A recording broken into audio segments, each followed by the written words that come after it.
Spider-Man 2's DLC is probably never happening.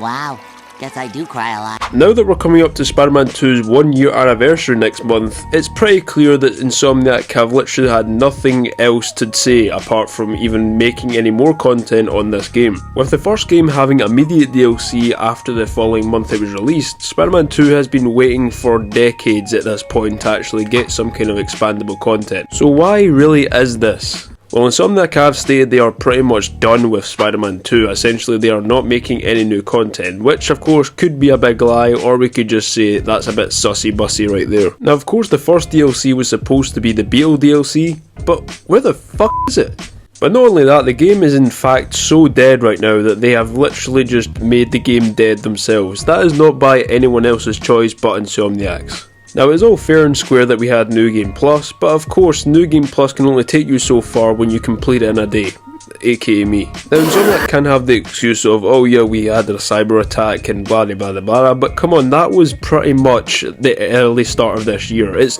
pretty much almost the end. We're going into 2025 very soon, and there is still nothing. So obviously wouldn't that be time to recover from this cyber attack?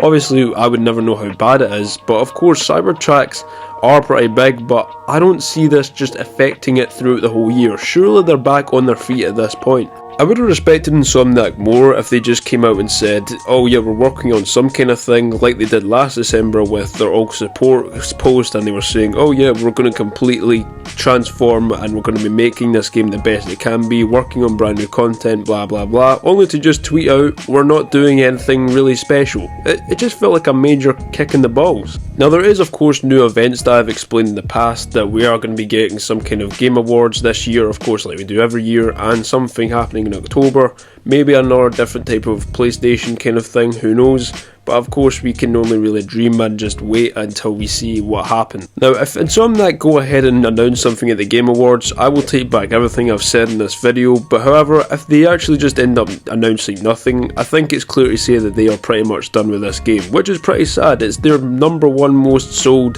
PlayStation game of all time. Like, why the hell would you just abandon it completely? It doesn't make much sense whatsoever, especially how much of a success this game has been completely. Now of course the hack stuff couldn't have been prevented. It really sucks to what has happened to Insomniac despite how great of a developer they are. But what it looks like to me is that they're probably just going to focus primarily on the spin-off Venom and obviously of course Spider-Man 3. Spider-Man 3 is probably their most likely new project they're trying to work on and just get development for. I highly doubt they're going to bring up the storyline of the symbiote in Spider-Man 3. I'd like them to wrap that up in this game.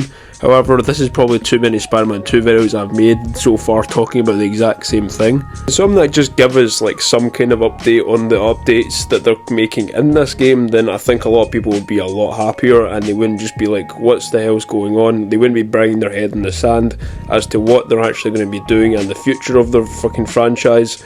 I think that if they did that, it'd give more people a lot more peace of mind. And this is also given that they were going to initially release 3 DLC packs like they did with the first game. Of course, the first one being Beetle, the second one being Carnage, and the third one most likely being about the Spider-Verse, because of course the Spider-Verse is very much canon in Spider-Man 2.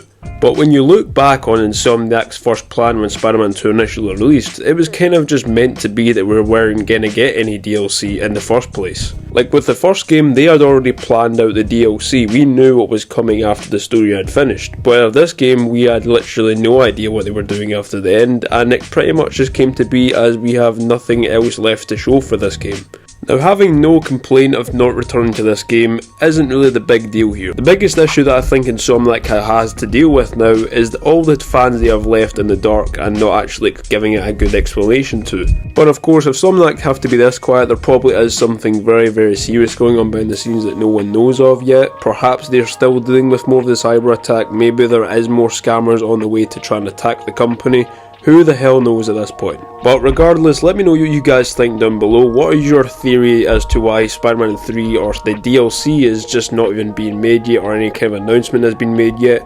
Do you think it's just partly because they're really ignorant? Do you think it's because Spider-Man 3 and the DLCs are just not even getting into production at all? Or do you think it's just because the cyber attack is still ongoing and they still need to fix a few things? Now on the other hand, of course, Sony have got the PS5 Pro to deal with, sorry, the PS Scam Pro to deal with.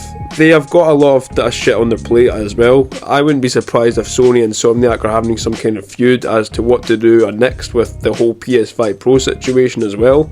Because, of course, considering that Spider-Man 2 is a launch kind of title taking advantage of the graphics of the PS5 Pro, I certainly wouldn't be surprised if this is just up the ante in the situation. And if you guys enjoyed this video, I'll leave my next video up on screen now, or Tobey Maguire will put some dirt in your eye.